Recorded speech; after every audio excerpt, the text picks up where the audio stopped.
Petra Evangelical Deliverance Church presents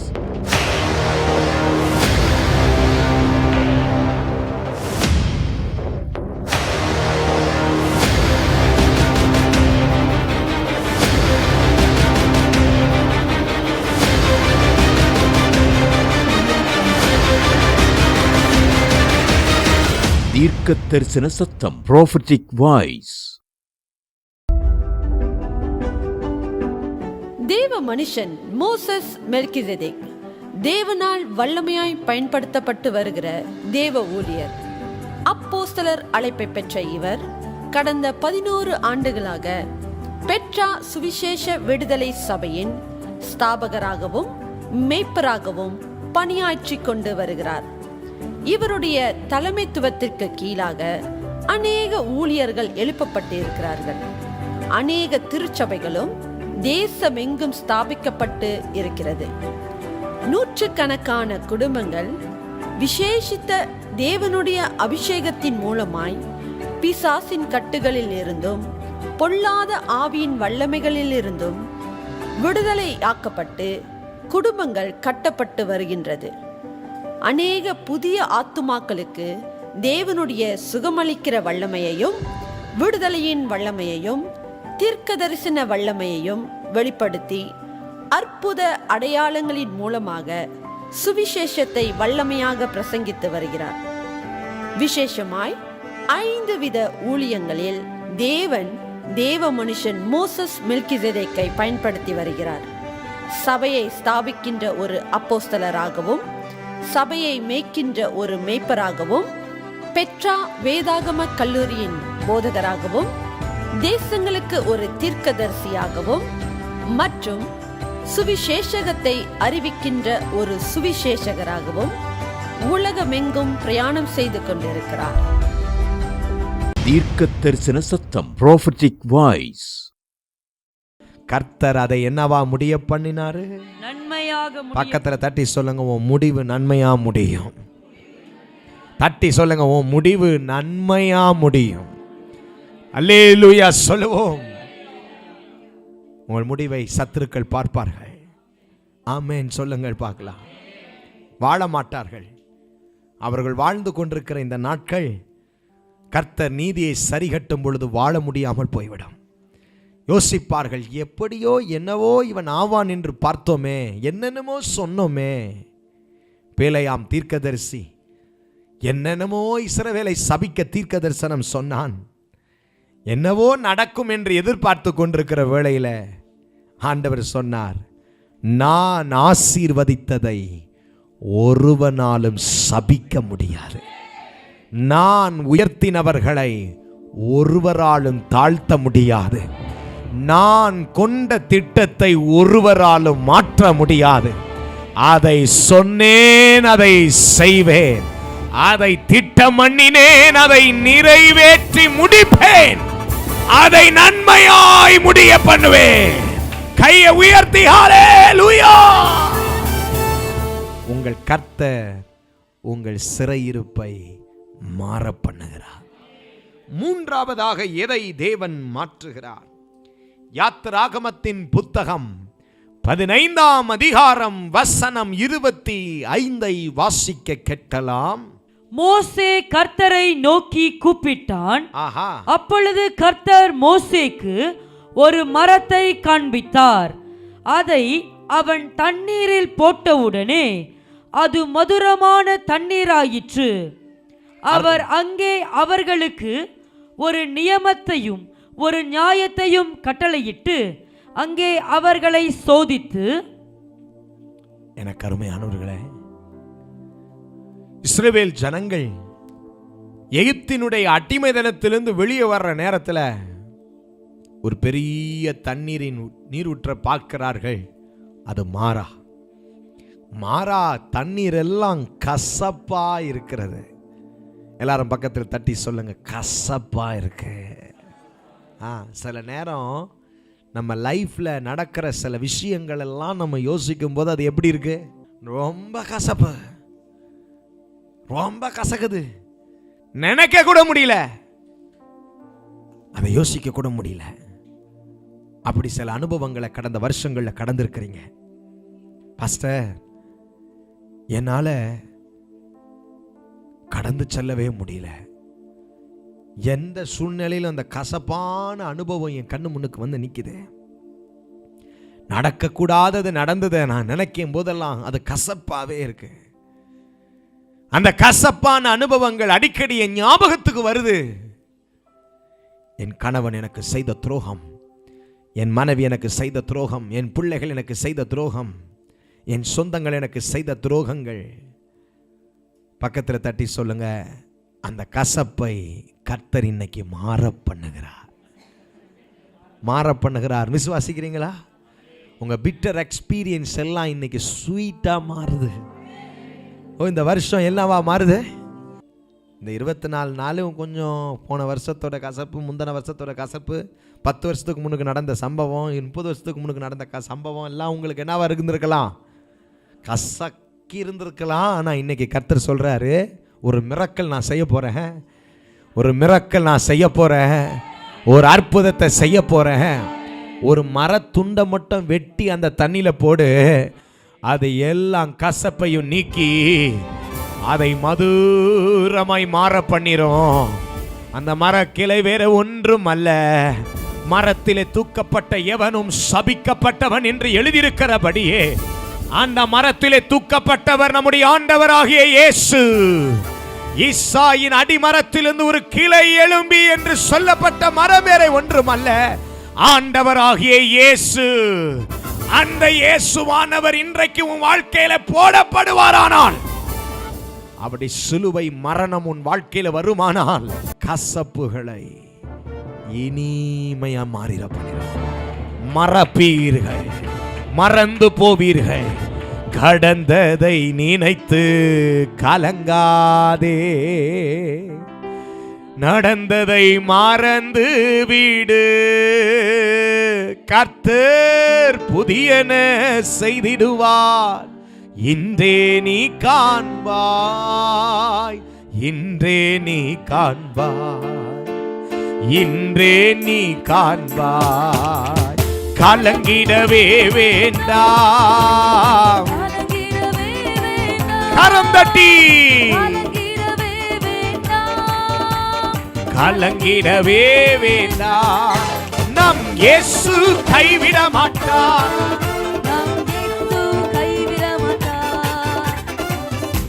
நல்ல ஆவியில நிரம்பி விசுவாசிச்சு பாடுங்க, உணர்ந்து பாடுங்க. கர்த்தர் நல்லவர், கர்த்தர் நல்லவர், தீமையே செய்யாத நல்லவர், அவர் நல்லவர். அதை ருசித்தவர்கள் சொல்லுங்கள், கர்த்தர் நல்லவர். அப்பனா நல்ல ருசிச்ச வண்ணமா கையை தட்டி பாடணும். கடந்ததை நினைத்து கலங்காதே, நடந்ததை மறந்து விடு. ஆமென். நடந்ததை மறந்து விடு. கர்த்தர் புதியன செய்திடுவார். இன்றைக்கே கர்த்தர் புதியன செய்திடுவார். ஓ, இன்றே நீ காண்பாய். ஓ, கலங்கிடவே வேண்டாம்.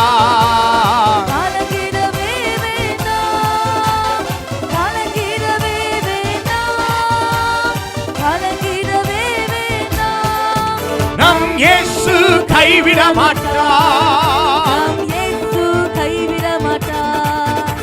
ஹல்லேலூயா. கைவிடாதவரை ஆராதிக்கிறீர்கள். ஆகவே அவர் மாறாவின் கசப்பான அனுபவங்களை மதுரமாய் மாற பண்ணுவார். only a tree, ஒரே ஒரு மரம் சகல கசப்பையும் மாற பண்ணினது. இன்றைக்கே அது மாறினது, இன்றைக்கு அது மாறினது. விசுவாசிக்கிறவர்கள் ஆமென் என்று சொல்லுவீர்களா? நான்காவதாக, தேவன் எதை மாற பண்ணுகிறார்? உபாகமத்தின் புஸ்தகம் 23ஆம் அதிகாரம் வசனம் 5 வாசிக்க கேட்கலாம். உபாகமம் 23:5. உன் தேவனாகிய கர்த்தர் பிலேயாமுக்கு செவி கொடுக்க சித்தமில்லாமல் உன் தேவனாகிய கர்த்தர் உன்மேல் அன்பு கூர்ந்தபடியினால் உன் தேவனாகிய கர்த்தர் அந்த சாபத்தை உனக்கு ஆசீர்வாதமாக மாற பண்ணினார். அந்த சாபத்தை உனக்கு என்னவாக மாற பண்ணினார்? விசுவாசிக்கிறீங்களா? 2025 எவன் போட்ட சாபமும் உன் வாழ்க்கையில நிறைவேறாது. ஹலோ, என்னங்க ஒரு ஆமீன் வர மாட்டேதே? யாரு போட்ட சாபமும் பழிக்காது. யார் சாபம் போட்டிருந்தால் அது நிறைவேறாது. பேலையாமுக்கு அவர் செவி கொடுக்க சித்தமில்லாமல், a man is praying against the people of God. ஒரு தீர்க்கதரிசியானவன் கர்த்தரால் ஆசீர்வதிக்கப்பட்ட இஸ்ரவேலர்களுக்கு விரோதமாக வேண்டுதல் செய்கிறான், இவர்கள் சபிக்கப்பட வேண்டும் என்று. உங்களுக்கு விரோதமான தவறான ஜெபங்கள் செய்யப்பட்டிருக்கிறதா? தான் சொன்னது நிறைவேற வேண்டும் என்று தேவனை நோக்கி அவர்கள் சொன்ன பொய்யான தீர்க்க தரிசனங்கள் நிறைவேற வேண்டும் என்று காத்திருக்கிறார்களா? நீங்கள் சபிக்கப்பட கர்த்தர் ஒரு நாளும் அனுமதி தர மாட்டார். வசனம் சொல்லுது, கர்த்தர் பேலையாமுக்கு செவி கொடுக்க சித்தமில்லாமல், என் தேவன் உண்மை உள்ளவர், என் தேவன் நீதி உள்ளவர். அவர் எல்லாருடைய ஜெபத்தையும் கேட்பாரா?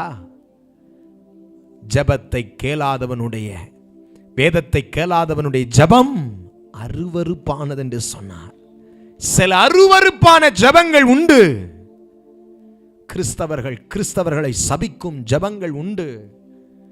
தேவ ஜனங்களை சபிக்கும் ஜெபங்கள் உண்டு.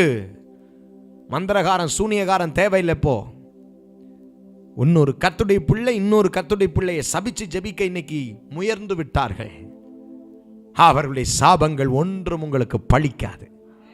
கர்த்தர் உங்கள் பட்சத்தில் இருக்கிறார்.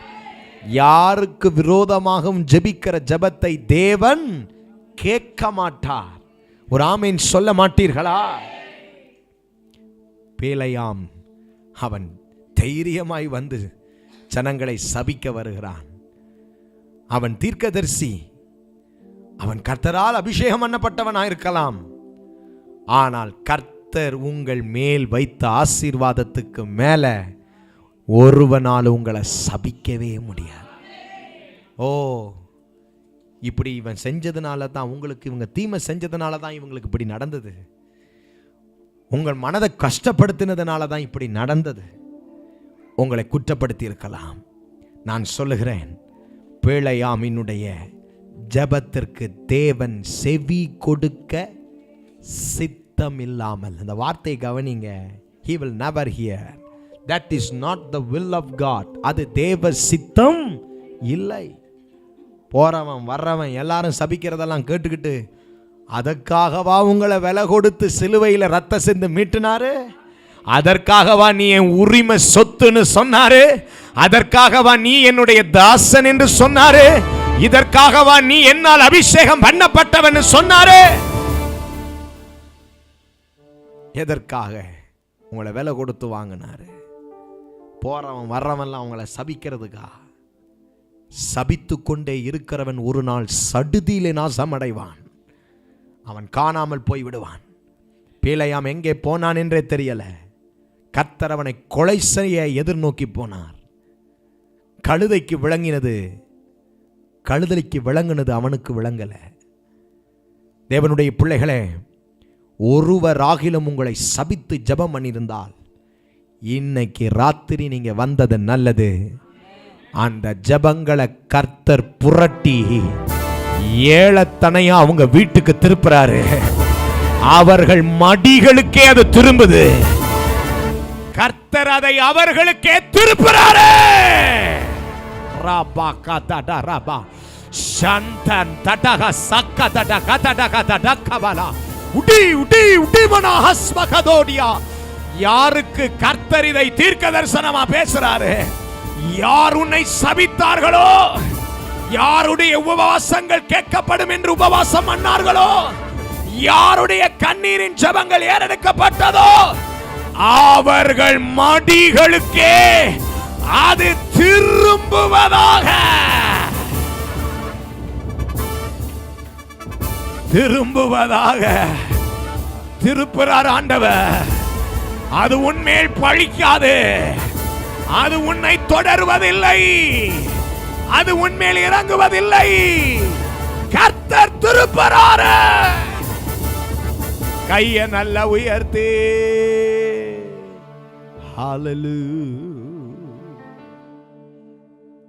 திருப்பிடுவாரு. ஏழத்தனையா திரும்பணும்னு சொல்லி ஜெபம் பண்ணனே, அது என் சொந்த வார்த்தை அல்ல. சங்கீத புத்தகத்தில் 78ஆம் சங்கீதத்தில் அப்படி எழுதி இருக்கிறது. கர்த்தர் அவன் மடிகளுக்கே ஏழத்தனையாய் திரும்ப பண்ணுவார் என்று. Praise the Lord. தீமையை விதைக்கிறவன் தீமையை அறுத்துதான் ஆக வேண்டும். ஒரு நாளும் கர்த்தருடைய சமூகத்தை விட்டு ஒருவனாலும் தப்பிக்க முடியாது. ஆமென். சபித்த சாபங்கள் உடைவதாக. அதனால உங்களுக்கு ஏற்பட்ட யுத்தங்கள் ஓய்ந்து போவதாக. அதனால உங்க சரீரத்தில் சுமக்கிற பலவீனங்கள் உடைந்து போவதாக. அதனாலே உங்களுக்கு வாழ்க்கையில் ஏற்பட்ட சில பிரச்சனைகள் முடிவு அடைவதாக. தவறான வேண்டுதல்களுக்கு முடிவு வரட்டும். யெகோவா நிஸ்ஸி, யெகோவா நிஸ்ஸி, யெகோவா நிஸ்ஸி. சத்தம் உயர்த்தி யெகோவா. ஓ யெகோவா நிஸ்ஸி. ஒற்றி பாடுவோம் எங்க கொடி வெற்றி கொடியே. அல்லேலூயா எங்க கொடி வெற்றி கொடியே. கையை தட்டி கோடி வெற்றி கோடியே. அல்லேலூயா எங்க கோடி வெற்றி கோடியே. எங்க கொடி வெற்றி கொடியே. அல்லேலூயா எங்க கொடி வெற்றி கோடியே. விடுதலை அறிக்கை செய்வோம். எங்க கொடி வெற்றி கொடியே. அல்லேலூயா எங்க கோடி வெற்றி கோடியே. என்னாகமம் 23:20 என்ன வாசிக்கிறோம்? அவன் சபிக்க வந்த பொழுது அன்னையன் கையில் ஆஹா நீ வட்டி வாங்கலாம், நீ சுதந்தரிக்க போகிற தேசத்தில் 23:20 இதோ இதோ ஆசீர்வதிக்க கட்டளை பெற்றேன். ஆசீர்வதிக்க கட்டளை பெற்றேன். அவர் ஆசீர்வதிக்கிறார். அவர் ஆசீர்வதிக்கிறார். அதை நான் திருப்ப கூடாது. சத்தமா சொல்லுங்க. அதை நான் திருப்ப. ஏங்க கர்த்தர் ஆசீர்வதிச்சிட்டா அதை எப்படிங்க திருப்புறது? திருப்ப முடியாது. திரும்பவே முடியாது. கர்த்தர் உன்னை ஆசீர்வதித்தது ஆசீர்வதித்தது தான்.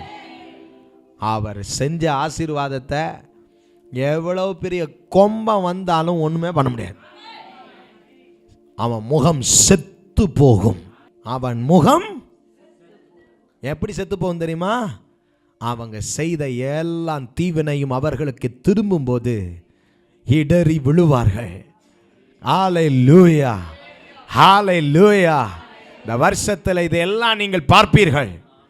இந்த வருஷம் உங்கள் திருச்சபையார் மக்கள் இதை பார்ப்பீர்கள். கர்த்தர் உங்களோடு இருக்கிறார். உங்களை சபித்தவர்கள் ஈல் பொருளாவார்கள். கையை நல்லா உயர்த்தி நன்றி ஆண்டவரே, நன்றி ஐயா, ஏசையா, நன்றி ஐயா, ஏசையா. உயர்த்துவோம். நன்றி ஐயா, ஏசையா, நன்றி ஐயா, ஏசையா. ஐந்தாவதாக தேவன் எதை மாற பண்ணுவார்? எஸ்ஐயா 9:2 இருளில் நடக்கிற ஜனங்கள் பெரிய வெளிச்சத்தை கண்டார்கள். மரண இருளின் தேசத்தில் குடியிருக்கிறவர்களின் மேல் வெளிச்சம் பிரகாசித்தது. ஆமென். இருளை வெளிச்சமாய் மாற பண்ணுவாராம். காலங்களையும் சமயங்களையும் மாற்றுகிறவர் ஐந்தாவதாக எதை மாற பண்ணுகிறார்? இருளை வெளிச்சமாய் மாற பண்ணுகிறார். மரண இருளின் பாதையில் நடக்கிறவர்கள் பெரிய வெளிச்சத்தை கண்டார்கள். வாவ்! என்ன இருளின் பாதையில் நடக்கிறீங்க, ஒரே இருட்டா இருக்கு பாஸ்டர், என்ன நடக்குதுன்னு புரியல. லெஃப்ட்டுன்னு பார்க்குறோம், ரைட்டும் பார்க்குறோம், முன்னுக்கும் பார்க்குறோம், பின்னாடியும் பார்க்குறோம், என்ன நடக்குதுன்னு ஒன்றும் விளங்க மாட்டேங்குது, ஃபுல் டார்க்காக இருக்குது, என்னன்னே தெரியலையே. ஆண்டவர் சொல்கிறாரு, நான் உனக்கு ஒரு வெளிச்சத்தை கட்டளிடுவேன், நீ அந்த வெளிச்சத்தை பார்ப்பாய், நீ அந்த வெளிச்சத்தை பார்ப்பாய். ஹல்லேலூயா. ஒரு மனிதன் கர்த்தராகிய இயேசுவை பார்ப்பதற்கு முன்பாக வெளிச்சத்தில் இல்லாமல் இருளிலே நடந்தான். அவன் பெயர் சவுல் என்று. புதிய ஏற்பாட்டிலே அவன் பெயர் பவுலாக மாறுகிறது. இந்த சவுல் அபிஷேகம் பண்ணப்பட்ட பிறகு பவுலாய் மாறுவதற்கு ஒரே காரணம், அவன் ஒரு வெளிச்சத்தை கண்டான். அவன் கொலை செய்ய ஒரு இருளின் பாதையிலே போனான், தீமை செய்ய ஒரு இருளின் பாதையிலே போனான். தேவ ஜனங்களுக்கு தீங்கை செய்வதற்கு ஒரு இருளின் பாதையை தெரிந்தெடுத்து அதை நடந்தான். எனக்கு தெரியல, நீங்க ஒரு சில தீமையை செய்து கொண்டிருக்கலாம், ஒரு சில தவறை செய்து கொண்டிருக்கலாம், ஒரு சில பாவத்தை செய்து கொண்டிருக்கலாம். கர்த்தர் சொல்றாரு, நான் உன்னை சந்திக்க போகிறேன். அந்த பாவத்திலிருந்து எப்படி விடுதலை ஆகி வெளியே வருவதுன்னு தெரியல பாஸ்டர்னு போராடிக்கிட்டு இருப்பீங்கன்னா, தீமையை செய்ய போகிற உங்களை ஒரு வெளிச்சம் இந்த ராத்திரி சந்திக்க போகுது. நீ தீமை செய்யாதபடி அன்றைக்கு சவுலே சவுலே என்று அழைத்து அவனை பவுலாய் மாற்ற ஒரு வெளிச்சத்துக்கு ஒரு வல்லமை கொடுக்கப்பட்டது போல, இந்த ராத்திரி இந்த ஆலயத்தில் வந்திருக்கிற உங்க வாழ்க்கையில ஒரு வெளிச்சம் உதிப்பதாக. அவைகள் உங்கள் வாழ்க்கையில் இருக்கிற பாவத்தை வெளியே கொண்டு போகட்டும், அசுத்தத்தை வெளியே கொண்டு போகட்டும், தீய எண்ணத்தை வெளியே கொண்டு போகட்டும், தீய யோசனைகளை வெளியே கொண்டு போகட்டும், தவறான நினைவுகளை வெளியே கொண்டு போகட்டும், தவறான யோசனைகளை வெளியே கொண்டு போகட்டும். தீங்கு செய்யாத நீ கர்த்தருடைய பிள்ளை, நீ தீங்கு செய்யாத, நீ கர்த்தருடைய பிள்ளை, நீ தீங்கு செய்யக்கூடாது, நீ தீங்கு செய்யக்கூடாது, நீ கர்த்தருடைய ஜனம். கர்த்தர் உன்னை வெளிச்சத்தில் சந்தித்து உன்னை வெளியே கொண்டு வர பார்க்கிறார். அப்போஸ்தலர் 9:17 இவ்விதமாய் அந்த சவுலை அழைக்கிறார். வாசிப்போம். அப்போஸ்தலர் 9:17. அப்பொழுது அனனியா போய் வீட்டுக்குள் பிரவேசித்து அவன் மேல் கையை வைத்து, சகோதரனாகிய சவுலே, நீ வந்த வழியிலே உனக்கு தரிசனமான இயேசுவாகிய கர்த்தர் நீ பார்வை அடையும்படிக்கு பரிசுத்த ஆவியினாலே நிரப்பப்படும்படிக்கும் என்னை அனுப்பினார் என்றான். ஒரு ஆமென் சொல்லுங்க பார்க்கலாம். உன் வழியிலே உன்னை சந்தித்த இயேசு.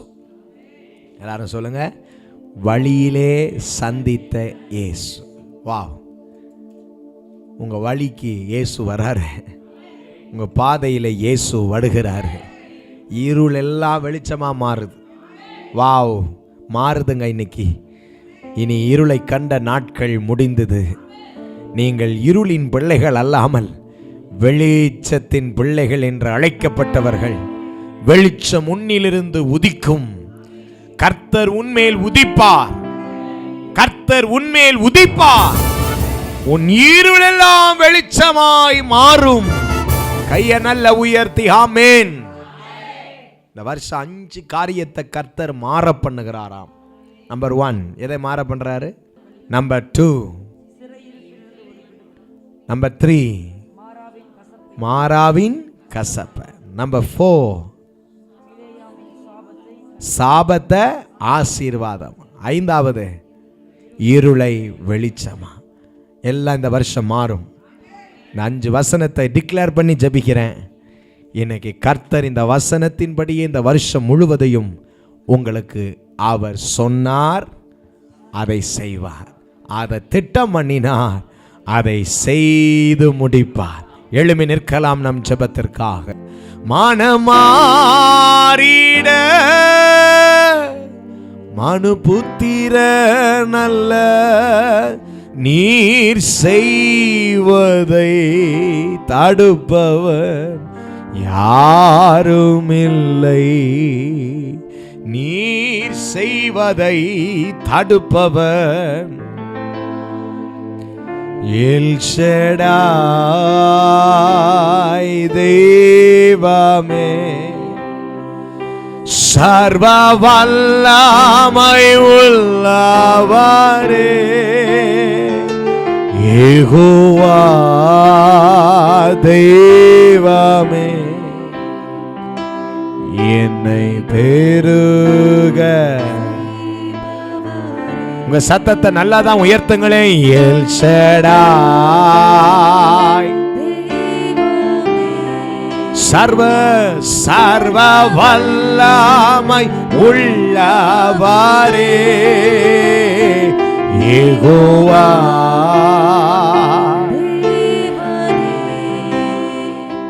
என்னை பெருக. வாக்கு தத்தம் செய்தவர் வாக்கு மாறுமோ? கையை தட்டி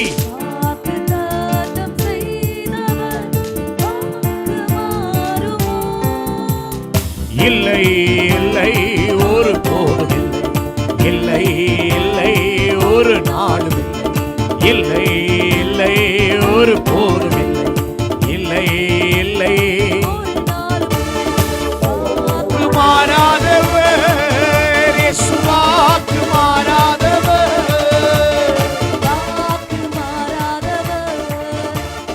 வாக்கு மாறாதவர் வாக்கு தத்தம் செய்தவர்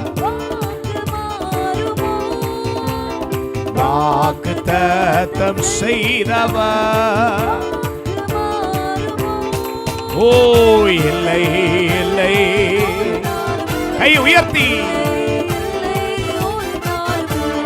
வாக்கு மாறாதவர் என் வாக்கு அல்ல உம்முடைய வாக்கை மாறவே மாறாதவர். உங்கள் ஜாய் டிவியில் திங்கள் முதல் வெள்ளிக்கிழமை வரையிலும் தினமும் இரவு 9 மணி முதல் 9:30 மணி வரையிலும் தீர்க்க தரிசன சத்தம் என்ற நிகழ்ச்சியை காணத் தவறாதீர்கள். உங்கள் ஜெப தேவைகளுக்கும் மேலும் ஆலோசனைகளுக்கும் தொடர்பு கொள்ள வேண்டிய முகவரி pastor R Philip Petra evangelical deliverance church, Anbu Nagar, வஞ்சியாபுரம் பிரிவு, பொள்ளாச்சி, கோயம்புத்தூர் 642006. செல்போன் நம்பர் 9600457569 மற்றும் பாஸ்டர் டேவிட் செல்வம் பெட்ரா இவாஞ்சலிக்கல் டெலிவரன்ஸ் சர்ச், எண் 11, உஜ்ஜால் சிங் தெரு, ராமகிருஷ்ணாபுரம், ஈஸ்ட் தாம்பரம், சென்னை 59. தொடர்பு கொள்ள 8939676077. Our address, Petra Evangelical Deliverance Church, number 6, Jalan, PTP 1/1, Taman, Perindustrian, Tosik, Perdana 47120, Puchong. For prayers 601163921522.